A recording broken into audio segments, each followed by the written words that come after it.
Magandang umaga, ako po si Sherry Ann Torres. Narito na ang pinakamaiinit na balita sa News TV Live. 3 lalaki ang arestado dahil sa illegal possession of firearms sa Caloocan. Isa lang sa 3 na aresto ang may naipakitang lisensya ng baril pero wala naman siyang permit to carry.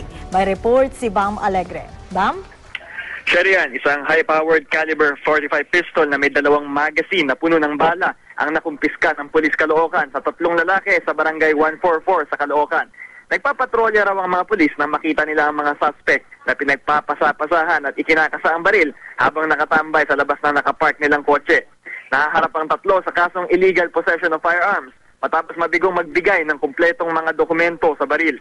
Bagamat may lisensya ang may-ari ng baril na si Peter Morales alias Putol dahil wala na itong kanang kamay, wala siyang naipakitang permit to carry.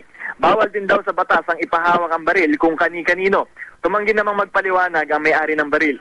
Palaisipan din daw sa mga pulis kung paanong nakakuha ng lisensya si Putol, gayong Putol na nga ang kanang kamay.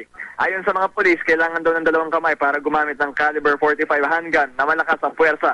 Ipapasuri sa Firearms and Explosives Office ng Kamkrame ang nasabat na mga armas. Sharian?